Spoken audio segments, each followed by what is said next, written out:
Shalom. Shalom and welcome. This is Olive Trees and Lampstands.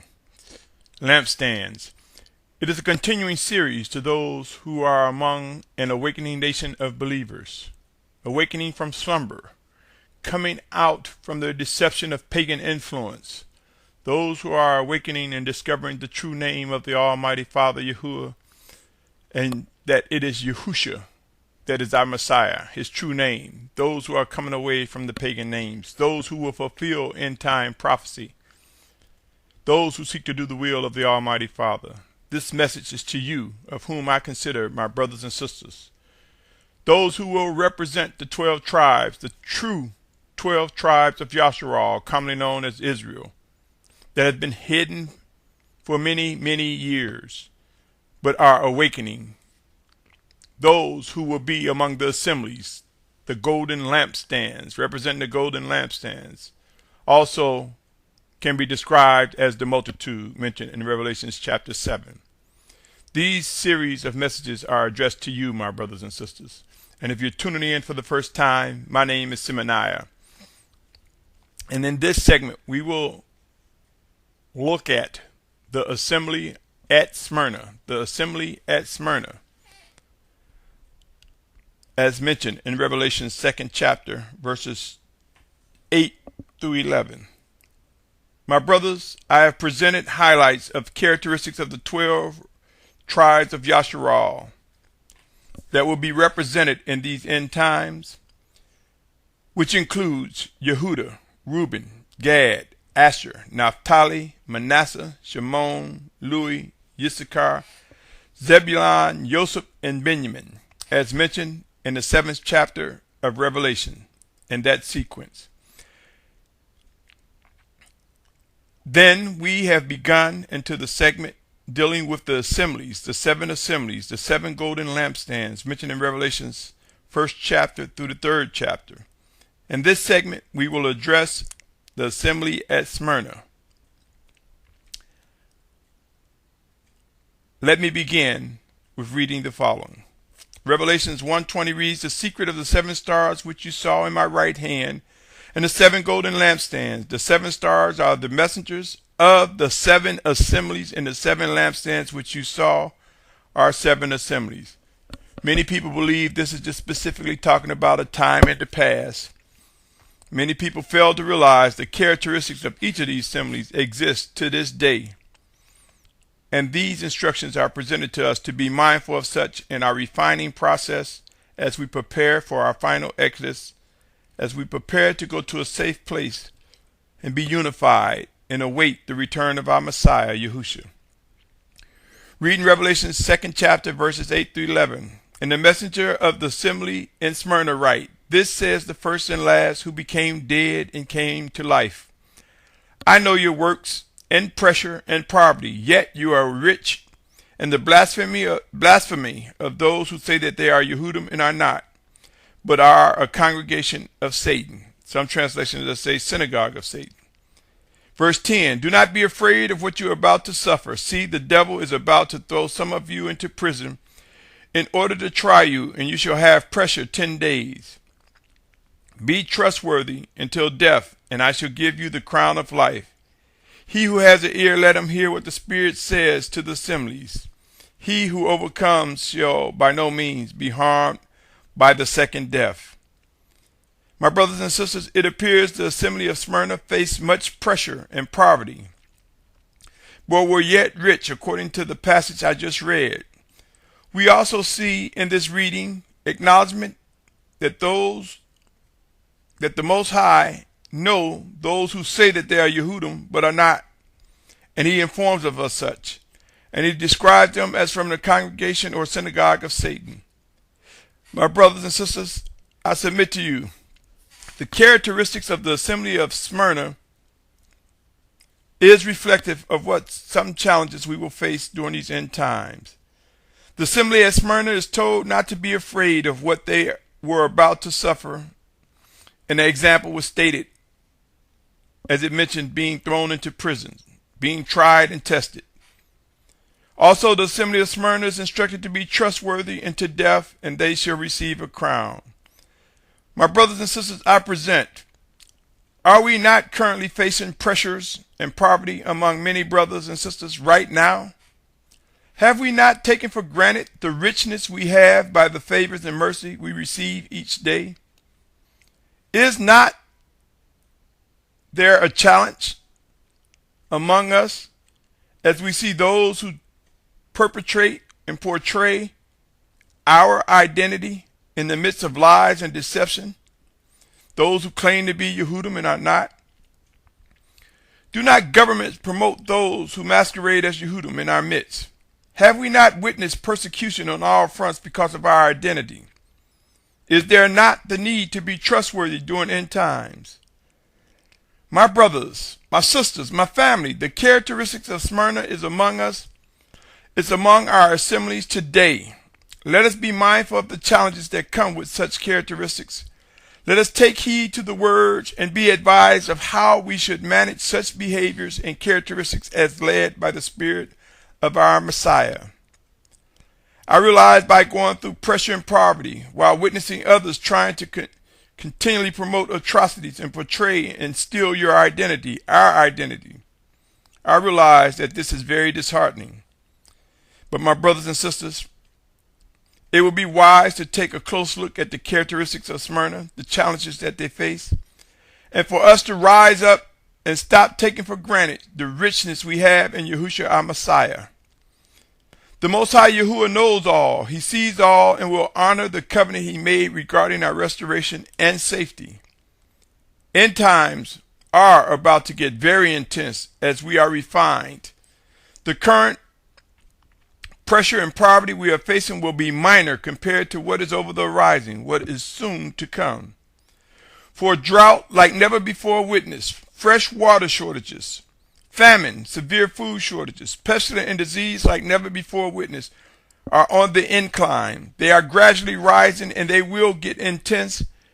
And before they reach their peak intensity, we will be gathered to a safe place, or we will be fortified and strengthened for those who will be among the ranks of the martyrs.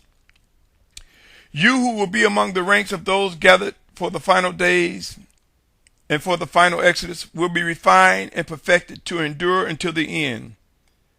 There is nowhere in scriptures that state we might or the Almighty Father will attempt to round up 144,000 multitude. Not at all.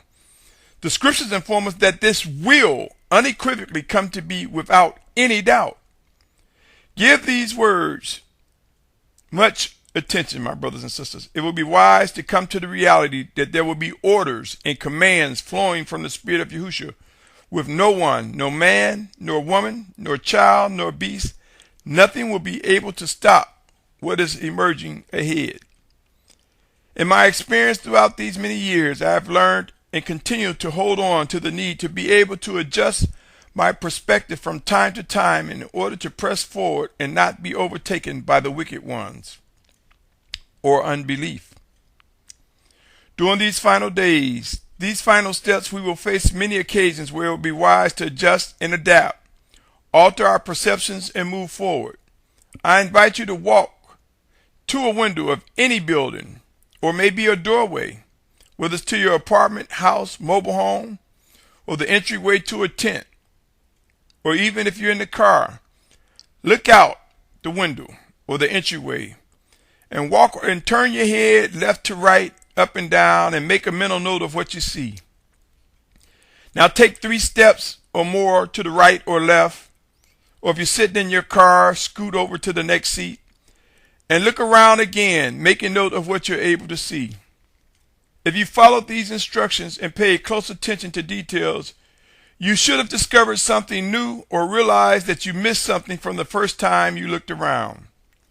My brothers and sisters, I submit to you, as end times become intense, we will be faced with moving from our current positions to other positions, and with each step, making available the opportunity to see things a little bit differently. Just as the Assembly of Smyrna were encouraged to be trustworthy until the end, let us also gird up and take these words to heart.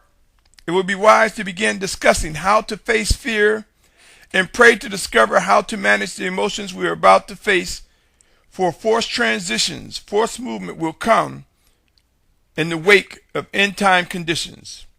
It will be wise to rise up and be prepared to deal with and navigate through the many instances that we will witness that could be described as chaos, turmoil, increased violence, and more. These conditions will erupt as we navigate towards our final gathering for our final exodus. Also know this, in due season, those who are of the congregation of the synagogue of Satan will face their just rewards.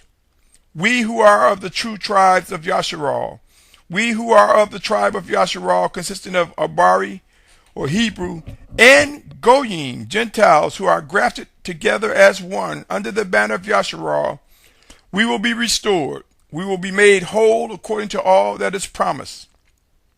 The covenant our Almighty Father Yahuwah has made will be fulfilled. It is through his set-apart spirit sent in Yahusha's name that it will be made clear to us.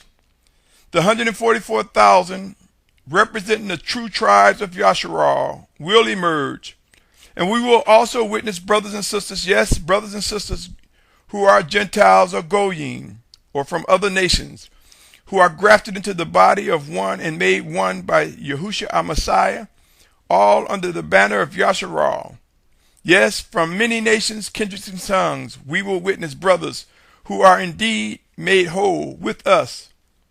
We are made whole and complete by all those who are seeking to do the will of the Almighty Father and accept Yahusha as Messiah. Pray and seek to discern as well as understand how to face the pressures as did the assemblies at Smyrna, the poverty, the fears. And yes, we will face some uncertainty. But believe me, my brothers and sisters, trust that the Most High will send his chosen leaders, his messengers, his guides. Trust that the Spirit of Yahusha will work in us one towards another. We will see his chosen leaders emerge, and we will not be without physical leadership as led by the Spirit of Yahusha. Pray and watch, my brothers. Seek to discern, understand, and establish a ready mind. Again, although this message to the Assembly of Smyrna was initially to a group in times past, I submit to you this message is very much applicable for today's assembly, where we witness similar characteristics in our midst. I invite you to consider these words and the characteristics of each assembly one by one as part of this series, Olive Trees and Lampstands, as it comes together. I invite you to be mindful to think on the prescribed instructions to the Assembly of Smyrna as things become very challenging, as pressure becomes intense, as we witness poverty like never before.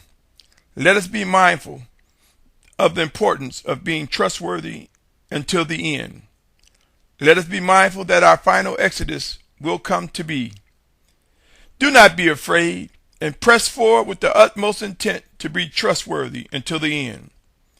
As this series continues to take shape, this series, which again is entitled Olive Trees and Lampstands, I am compelled to believe it will prove to reflect instructions for shaping a refined and unified group.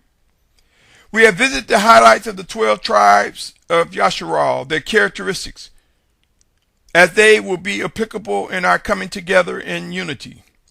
Those 12 tribes I mentioned over and over again, for they will emerge. They will be representative of Yehuda, Reuben, Gad, Asher, Naphtali, Manasseh, Shimon, Lewi, Issachar, Zebulun, Joseph, and Benjamin, as sequenced in Revelation 7 chapter. This coming together for this final exodus will also include a multitude, the assemblies, the golden lampstands. Together, my brothers and sisters, we will become complete in Yahusha our Messiah. I pray that you're able to endure these things, my brothers and sisters. Endure the correction, the reproof, the living instructions, the warning, the guidance. Endure the transition, as they will indeed come to be as we move through these end times, as they become intense. Be encouraged, my brothers, and continue to stay tuned as this series continues. Shalom. Shalom. Shalom.